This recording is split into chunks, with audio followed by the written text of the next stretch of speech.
Today we are talking Kingdom of the Planet of the Apes. This is the fourth installment within the Planet of the Apes reboot that started in 2011 with Rise of the Planet of the Apes. This film is not directed by Matt Reeves, who did the last two films, Dawn and War for the Planet of the Apes. This is now directed by Wes Ball, who has done the Maze Runner films. This is the first Planet of the Apes film in 7 years, and there's been much anticipation about this movie and even a little bit of trepidation. Is this movie going to live up to how great those original three reboots were? Before going into the movie, I had three questions that I wanted this movie to answer. Number one, was Wes Ball the correct director to come in and essentially, if not revive this franchise, to bring it back after such a long hiatus? Number two, is this franchise successful because of Andy Serkis, or are these new characters going to be able to replace Caesar and allow this film essentially a new life? And then the third and final question, was there a story worth bringing this franchise back? Because I thought War of the Planet of the Apes ended so well that I didn't want this movie to sully that. I wanted this to be a really good reason to bring this movie back. So in talking Kingdom of the Planet of the Apes, that's how I'm focusing my review. And we'll get into it today. But let me just give a brief overview of Kingdom of the Planet of the Apes. And the premise of this film is many generations after the events of War for the Planet of the Apes, ape civilization has emerged from the oasis to which Caesar led his fellow apes, while humans have regressed into a feral, primitive state. When the ape king Proximus Caesar, armed with weapons forged from the lost human technologies, perverts Caesar's teachings to enslave other clans, the chimpanzee hunter Noah embarks on a harrowing journey alongside a human woman named May to determine the future for apes and humans alike. That's the premise of Kingdom of the Planet of the Apes. And let's start with my three questions. Let's first do maybe the most important one, which is the director, Wes Ball. I'm unfamiliar with his Maze Runner films. I've never seen them.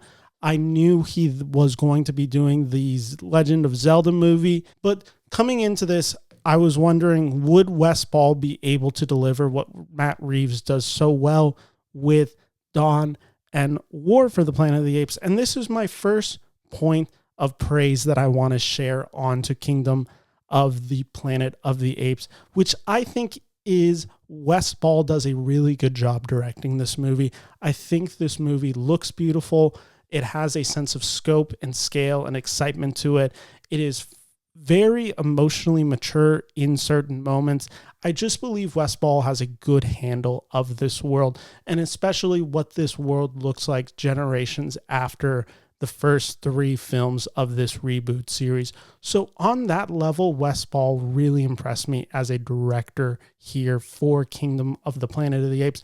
And I believe he does deserve a lot of praise for it, because this is not an easy job. Matt Reeves does such a wonderful job with it. And the fact that it feels of tone with Matt Reeves, but also trying to elevate it and do something different, I think is very commendable.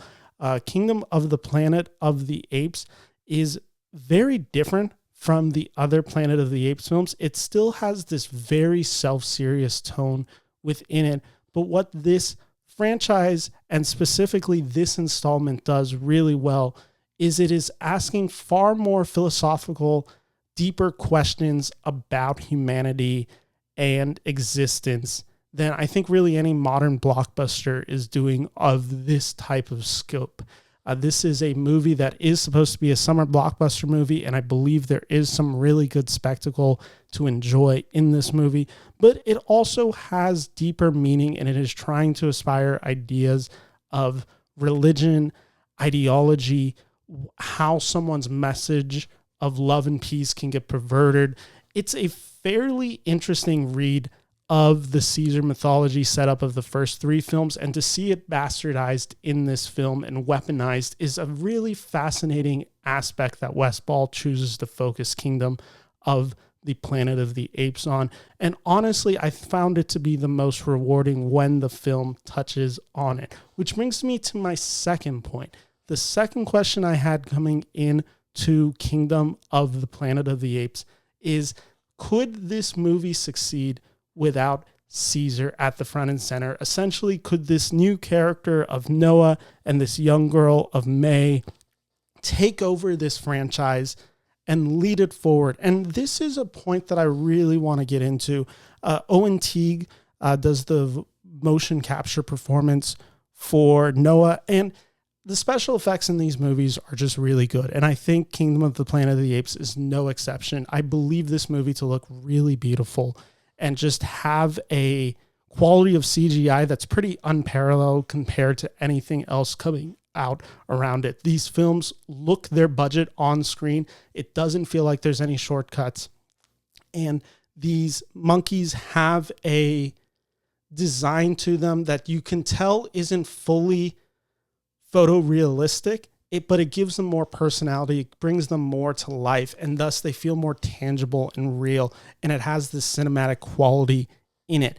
I really appreciated that, and that's another thing that Wes Ball does so well. But on these characters, this is where some of my flaws with Kingdom of the Planet of the Apes come out, because I believe the main character of Noah, the young chimpanzee hunter who is in this film, I don't fully believe or buy into the arc that they laid out for him in this movie. And let me explain that point. And again, I really want to just give some shout out real quick, because I believe Owen Teague gave a really good performance as Noah in this film. I just found this character to be a bit underdeveloped. Essentially, it's a revenge film, but it's also this character of Noah learning about the mythology of Caesar. And it's fascinating to see this mythology / religion, whatever you want to call it, in this film explored in this tangible way and through the character of Noah, who's learning essentially both sides of this coin. The issue with this film is it drops it too much. There is far less exploration of this film once we get into the second and third act of this movie. It kind of just drops it once one of the characters leaves this film. And that I found disappointing, because that was the most emotionally rich aspect of this movie. But there is a moment where you really just feel the film go from philosophical musing to just a kind of generic Planet of the Apes movie that we've seen before, with these apes being captured and them having to essentially fight for their freedom. A really rewarding stories in some points, and in other moments it just felt a lot like War of the Planet of the Apes in vibes. And so that didn't all work for me. And I think this is also an issue of the character of May, who is the human character in this film. I just found this character completely underdeveloped. I didn't understand their motivation. I didn't understand who this person was.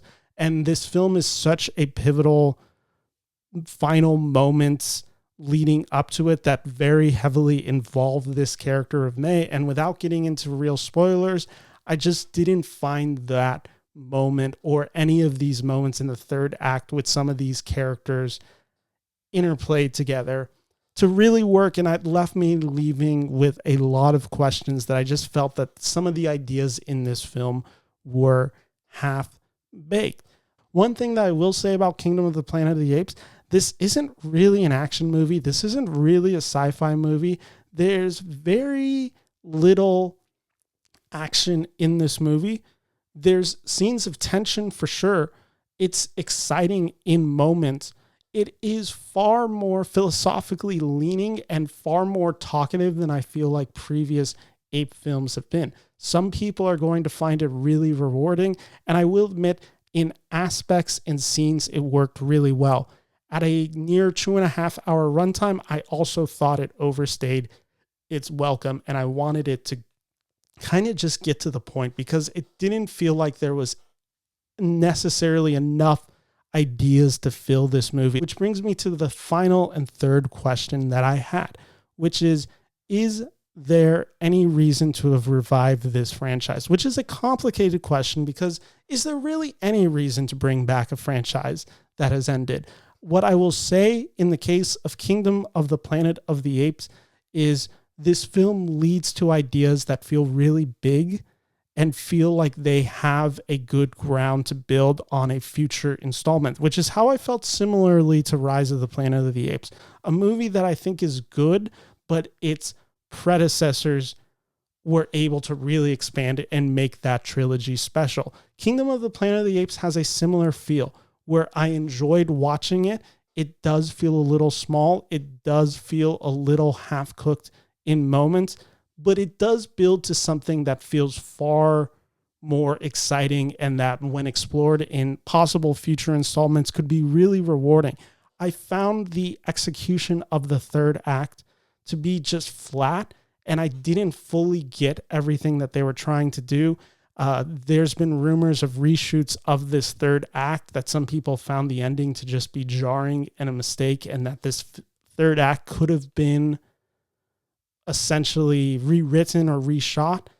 I see that in the film. It does kind of feel like a third act that at times is kind of pushed together or scraped together and maybe ever changing. I did feel that while watching the film, and its final moments lead to something that does feel exciting. It's just a little jarring how it gets there. And I question if they're going to have such a strong foot to lead a second or possibly third film in this possibly new trilogy, or if that's even really the intent of it. With that all said, the ideas and where this film leads does certainly have exciting new directions to go to. So that third question that I asked, was worth it? It's hard to say at this moment.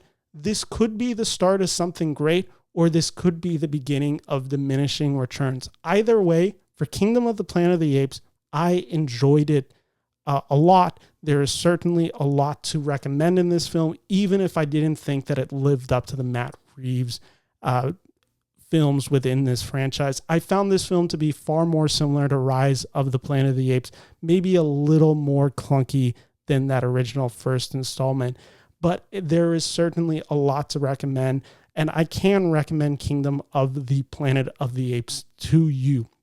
Curious to see how this film does at the box office, because like I said, this film may be a little bit too slow and not action-packed enough for audiences to really catch on. And maybe this leads to a franchise kind of in trouble. But at this moment, there is a lot to recommend. And I feel like people who have enjoyed this franchise thus far, this is a worthy sequel that doesn't quite hit the highs of the previous installments, but is certainly worth checking out this weekend. Kingdom of the Planet of the Apes, I'm giving it 3 out of 5 stars.